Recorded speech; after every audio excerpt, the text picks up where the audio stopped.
하나님 아버지, 우리는 날마다 주의 말씀 가운데 참으로 영원히 사라지지 아니할 그 하나님 나라를 확인하여 가며 우리의 신앙의 반석을 든든히 하여 하나님 나라의 그 백성으로 우리의 삶이 인도되어져 감을 알게 됩니다.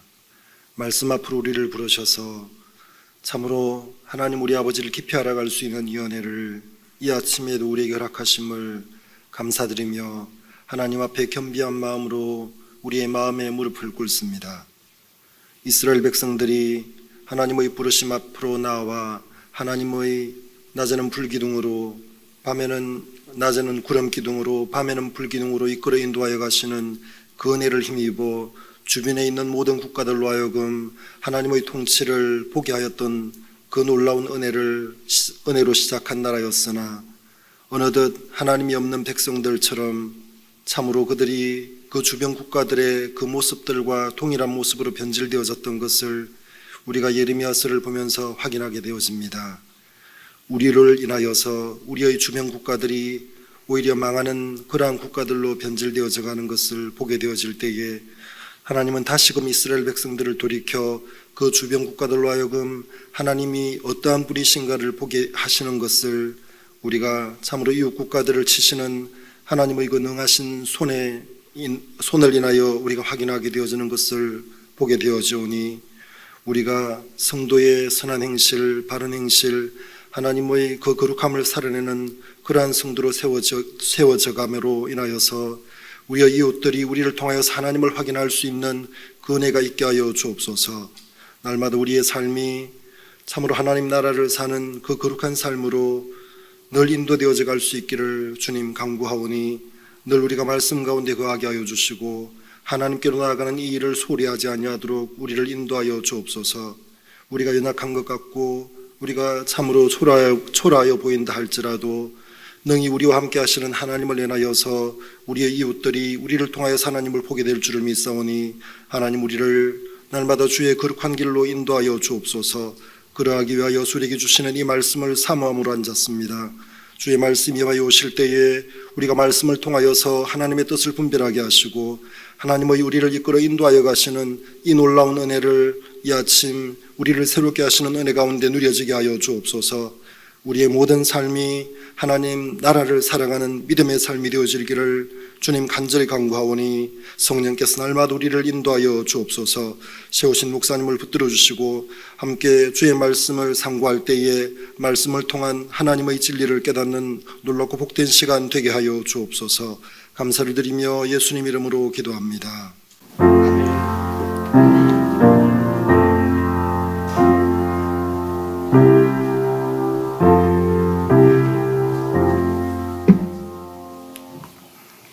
네, 오늘 우리가 함께 묵상할 말씀은 예레미야 48장 1절부터 25절까지 함께 보시겠습니다.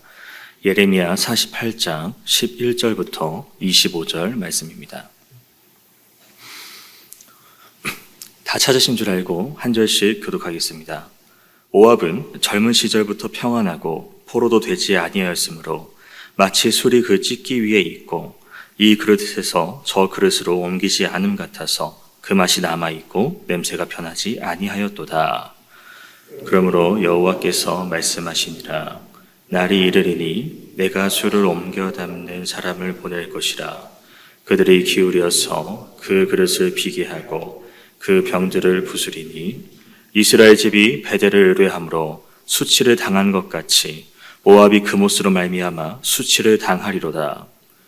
너희가 어찌하여 말하기를 우리는 용사여 능란한 전사라 하느냐.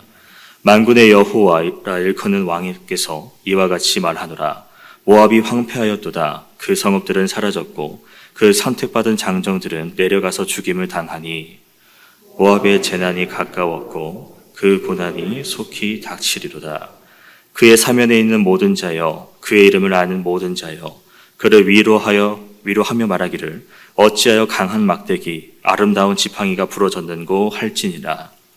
기본의 산은 따라 내 영화에서 내려와 메마른 데 앉으라. 모압을 파멸하는 자가 올라와서 너를 쳐서 내 요새를 깨뜨렸음이로다. 아로엘에 사는 여인이여 길 곁에 서서 지키며 도망하는 자와 피하는 자에게 무슨 일이 생겼는지 물을지어다. 모압이 패하여 수치를 받나니 너희는 울면서 부르짖으며 아론 강에서 이르기를 모압이 황폐하였다 할지어다. 심판이 평지에 이르렀나니 곧 훌론과 야사와 메바앗과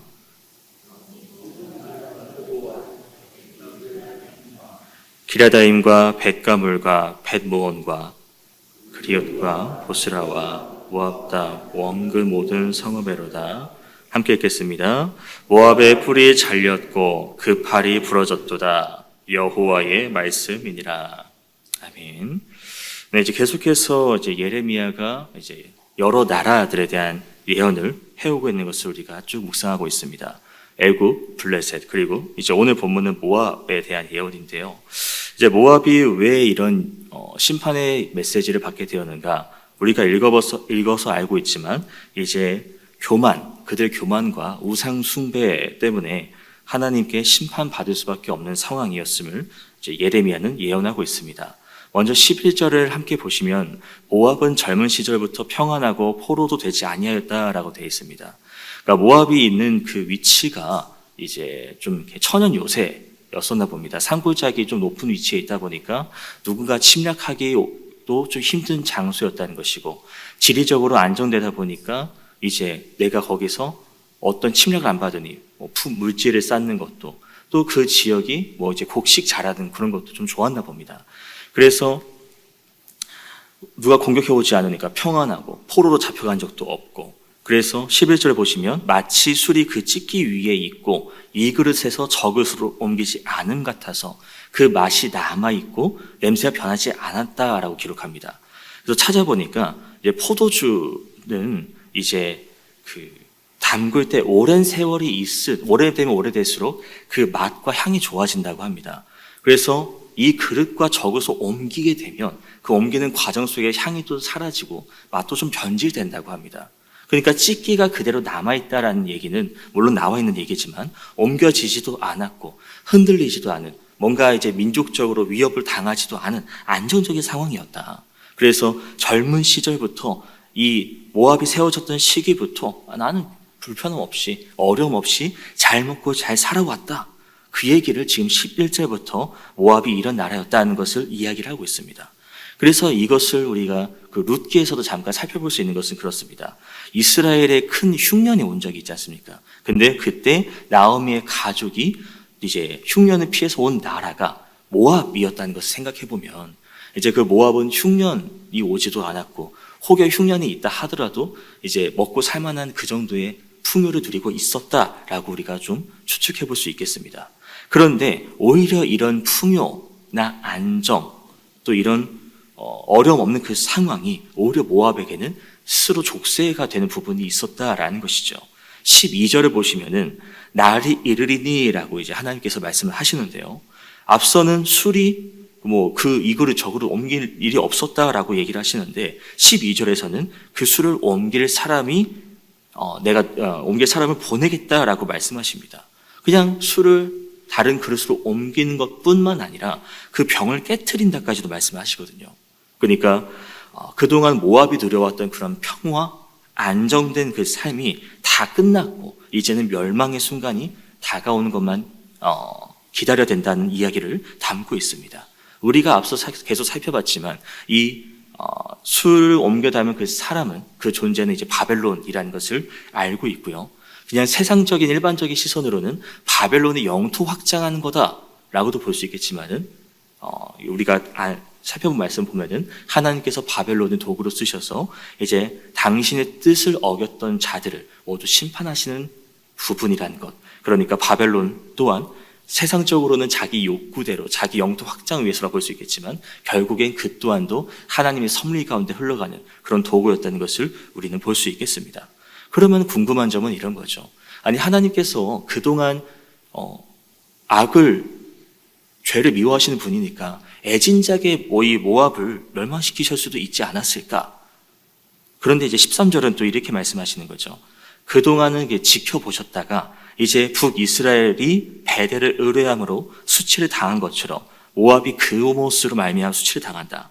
이 북이스라엘이 멸망한 이유는 우리는 잘 알고 있지만 좀 더 다시 한번 상기를 시켜드리면은 열왕기하 17장 16절부터 찾아보시면 이렇게 되어 있습니다.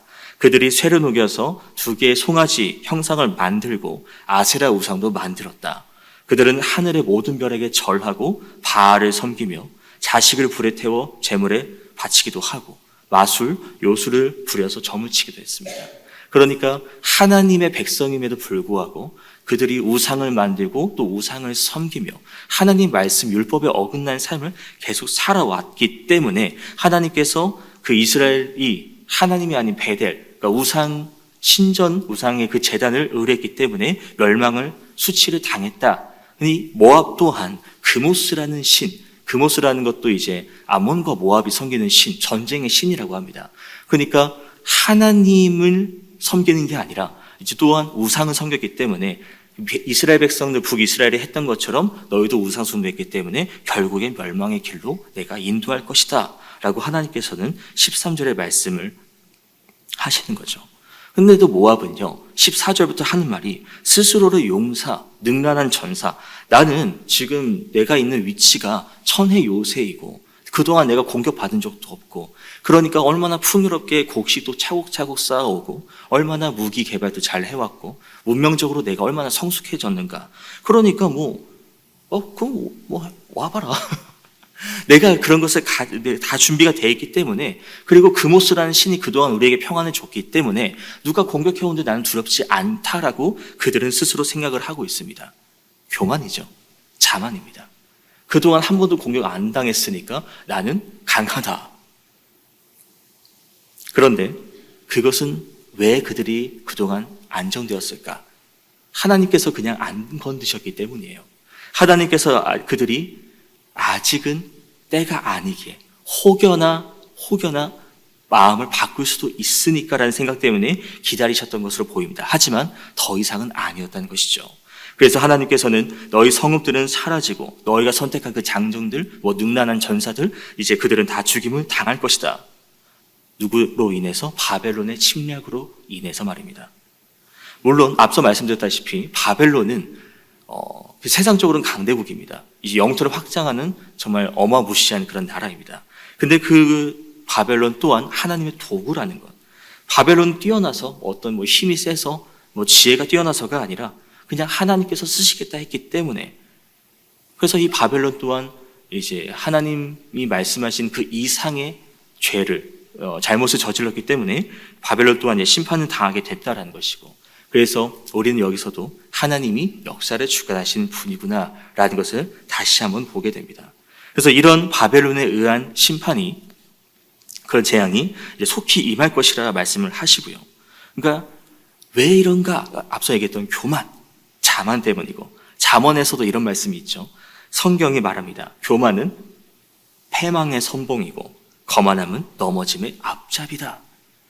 그러니까 우리가 이런 모압의 모습을 보면서도 얻을 수 있는 것은 이런 내용입니다. 교만은요, 언젠가 그 대가를 치른다는 거예요. 내가 언제까지나 건강할 수 없고, 내가 언제까지나 그 자리에, 높은 자리에 있을 수는 없습니다. 어느 순간은 어느 계기를 통해서 추락하게 될 것인데, 내가 교만했다면은 그 주변 사람들 날 보고 뭐라 말할까요? 내가 너 저럴 줄 알았다.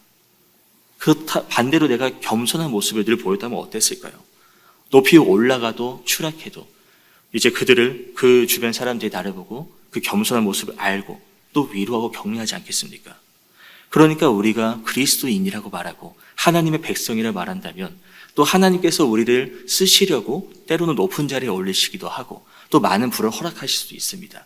근데 그것을 우리가 모압처럼 내가라고 생각이 들어가게 된다면 하나님께서는 우리가 깨닫기를 기다리시다가 깨닫지 못하게 된다면 결국에는 그 교만을 무너뜨리는 순간이 올 수 있다라는 것이죠.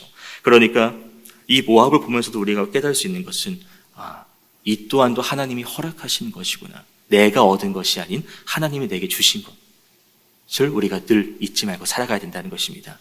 그래서 17절부터 또 이어서 보시면 이렇습니다. 모압의 패망, 이제 고통에 대한 이야기가 쭉 기록되는데요. 17절에 주변의 나라들이 이런 이야기를 합니다. 아니 어떻게 저 강한 막대기가 저 아름다운 지팡이가 부러졌을까?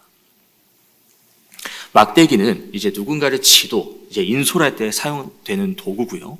그러니까 강한 막대기라는 표현은 모압이 주변 나라에게 강한 지도력, 영향력, 정치적으로 강한 나라였음을 이제 비유하는 장면이고, 그리고 아름다운 지팡이라는 것은 그 지팡이를 또 아름답게 하려면 얼마나 또 손이 가고 얼마나 또 많은 것이 추가되겠습니까?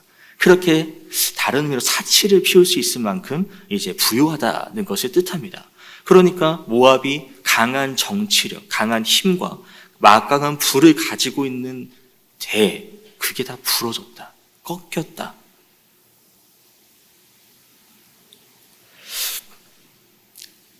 이 모압이 자기가 가지고 있는 힘과 그런 부요함을 주변 나라를 돕고 섬기고 심지어 이스라엘 백성이 그렇게 무너졌을 때 조롱하지 않고 도왔다면 이 모압은 하나님께서 그 마음을 보시고 이 멸망의 때를 미뤘을 수도 있겠습니다. 이거는 제 망상입니다. 그런데 이들은 백성들을 조롱했고 자기의 힘을 자랑했고 내가 이만큼 되는 사람이다라고 교만했고, 그러니까 하나님은 그들의 그 교만함을 깨트리기로 작정을 하셨다라는 이야기인 것이고요.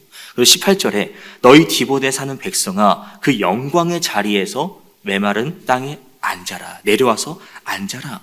파멸하는 자가 올라와서 너를 쳐서 네 요새를 깨트릴 것이다.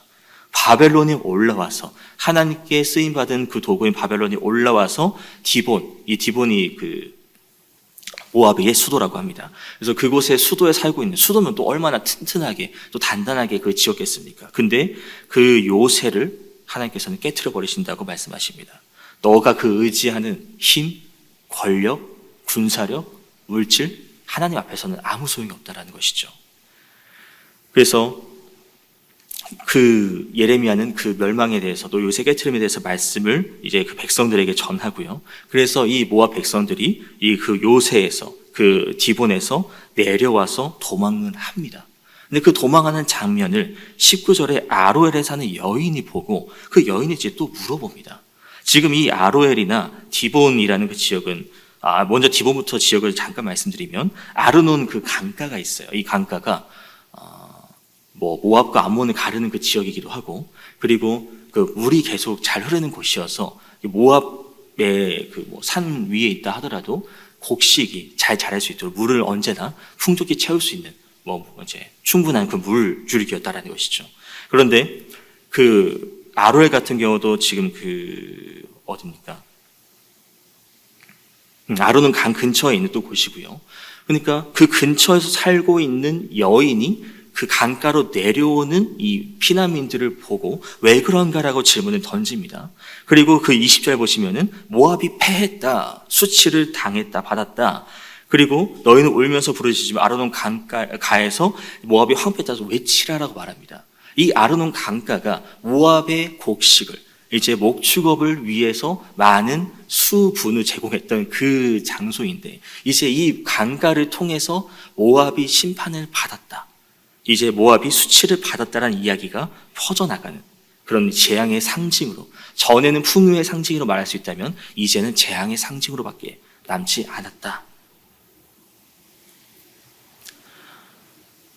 왜 이렇게 됐을까? 우리가 계속 봐왔습니다. 교만입니다. 이 마태복음 23장에서 예수님께서는 이런 말씀을 하셨죠. 누구든지 자기를 높이는 자는 낮아지고 자기를 낮추는 자는 높아지리라. 그러니까 하나님께서는 모압의 교만을 꺾으시고요, 그들의 영광을 없애겠다고, 그 영광의 자리에서 너를 낮추겠다고 말씀하시는 것을 보면은 우리는 얼마나 교만한 자인가를 돌이켜 봐야 될 것입니다. 아니라고 말하지만 내가 어느 순간 누군가와 비교를 하면서 내가 쟤보다는 이게 더 낫지, 내가 저 사람보다는 이거 더 잘하지 라고 비교하고 그 비교를 하면서 스스로의 자존감을 높이는 경우가 있진 않았습니까? 근데 그것 또한도 누구에게서 온 겁니까? 물론 내가 노력을 안 했다는 건 아니에요. 얼마나 열심히 노력하고 살아오고 애써 왔습니까? 근데 그 또한도 내가 다 했다라고 말하면은 그것은 성경은 교만이라고 말한다는 겁니다. 하나님께서 우리에게 주신 것이고 그거를 우리가 열심히 잘 가꿔온 것이고, 그러니까 그 씨앗을 제공한 하나님께 감사하는 마음으로 겸손하게 나아가야 한다라는 것. 그래서 우리는 잊지 말아야 합니다. 이제 21절부터 보면은 모압이 이제 무너질 성국들에 대해서 이게 쭉 거론을 하고 있는데요. 이제 뭐 하나님의 심판이 선포됐다. 그러면 이제 회개해야 되는 것을 우리는 당연하다고 생각을 합니다.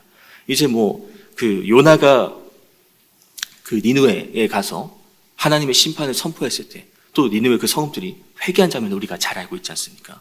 그렇게 뉘우치면은 될 것 같은데, 그런데 이들은 그런 말씀을 들어도 그 죄의 자리에서 벗어나질 않습니다. 어제 목사님께서 이런 말씀을 하셨죠. 모압은 롯의 자손이고 이제 아브라함의 그 조카이고요. 그래서 이제 롯이 아브라함과 함께 하나님 은혜를 누렸는데 이제 그 소돔과 고모라로 갔고 그게 심판을 받았고, 그래서 이제 뭐 남편들도 다 죽었으니까 그 롯의 두 딸이 아빠에게 술을 먹이고 잠자리에 취해서 이제 아이를 낳았던, 그래서 그 아이의 이름이 모압과 이제 벤암위 해서 각각 모압과 암몬의 이제 조상이 되었죠. 그러면 이제 할아버지잖아요, 롯이. 그러면 이제 얘기를 하지 않았겠습니까? 하나님이 어떤 분인지. 그리고 이 두 딸 또한 하나님께서 일하심을 보았을 것이고, 그러면 하나님에 대한 이야기를 전했을 거라 저는 생각을 합니다. 그런데 그 교육을 받고 이제 신앙교육을 받았음에도 불구하고 이들의 모습은 어떻습니까? 그 다른 이방 민족보다 누구보다도 하나님을 더 잘 아는, 이제 뭐 친족이지 않습니까? 이스라엘 백성들과. 그런데도 하나님을 부인하고 외면하고 자기 멋대로 나아가는 그 모습을 보면은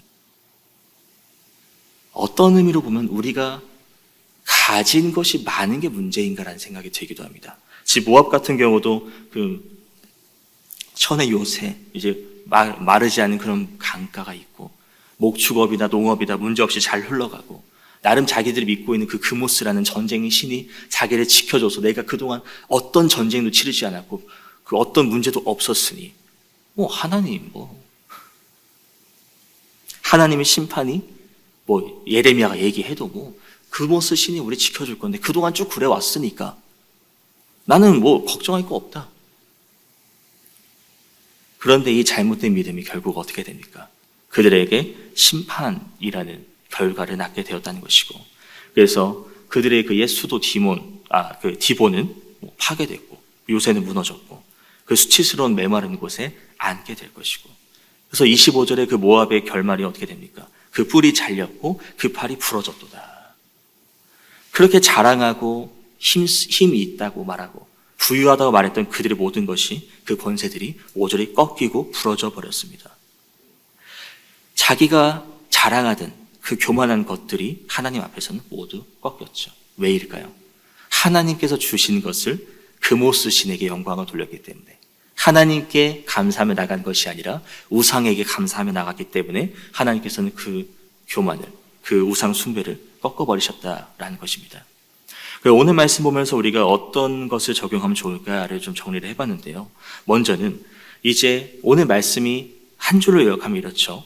이제 안락한 생활을 하면서, 오래된 포도주처럼 안락한 생활을 하면서 자기 만족에 빠져있는 교만한 모압에게 심판을 선언하신 하나님의 말씀. 교만해서 하나님 뜻이 아니라 세상의 것들을 의지하고 나아가는 것에 심판의 메시지를 전하시는 하나님. 그러면 그때만 그랬을까? 지금 우리도 그런 모습이 있지는 않습니까? 하나님께 의지하는 것보다 세상의 지혜와 세상의 물질과 그 세상의 어떤 것들을 다 의지하는, 지금 세상 사람들도 어떻습니까? 하나님 얘기하면 알아요. 예수님 얘기하면 압니다. 모압도 하나님 알았습니다. 그런데 하나님 예수님 알고도 지금 사람들은 어떻습니까? 그 말씀대로 살면 바보라고 말하고요. 착하게 살면 손해본다 말하고요. 오히려 죄를 저지르고 악을 행해야지, 거짓을 행해야지 내가 잘 먹고 잘 살 수 있다라고 이야기를 합니다. 그렇다면 우리는 어떻습니까? 고난과 역경이 있을 때는 하나님께 부르짖는다 말하면서도 내가 먹고 살만하고 풍요로운 삶을 살게 되면 그만큼 전보다 더 간절히 주님을 부르짖습니까? 아니면 먹고 살만하니까 적당히 신앙생활을 하게 됩니까? 하나님은 죄를 미워하시는 분이죠. 악을 미워하시는 분이고 교만을 싫어하시는 분입니다. 그래서 모압에게도 경고의 말씀을 하신 것, 이미 예루살렘 백성들에게도 경고를 하셨고 지금 우리에게도 이렇게 다양한 방법으로 경고를 하십니다. 그 경고를 외면하고 깨닫지 않으면 모압처럼 남유다처럼 이제 심판을 받게 될 것입니다. 그렇기에 우리가 하나님 말씀에 늘 겸손한 모습으로 나아갈 수 있어야 되고, 그 세상의 사람들이 아무리 악한 것, 그게 잘된 길이라 악을 행해서 부유해진다 하더라도 그걸 부러워하는 게 아니라 그저 하나님 앞에 엎드릴 수 있어야 하는 것. 우리의 생각, 우리의 계획, 그 세상의 부유함보다도 하나님의 뜻이, 하나님의 은혜가 더 크고 완전하다는 것을 믿고 나갈 수 있는 믿음이 우리 가운데 있어야 될 것입니다. 그래서 하나님의 말씀을 다시 한번 묵상하시면서 하나님이 삶을 주관하시고 역사를 주관하시는 분이라는 것을 인정하고 그 말씀의 뜻대로 우리가 순종할 수 있다면 하나님은 우리에게 더 큰 은혜와 더 큰 인도를 하시면서 바른 길로 나아가는 방향성을 우리에게 정해주실 것입니다. 그러니까 그런 어떤 세상의 풍요, 악인의 형통함을 부러워하지 말고 우리가 주님 말씀을 따라, 진리를 따라 하나님을 바라보고 나아갈 수 있는 그런 오늘 하루가 되어야 될 것입니다. 말씀을 마치겠습니다. 개인적으로 말씀 묵상하시겠습니다.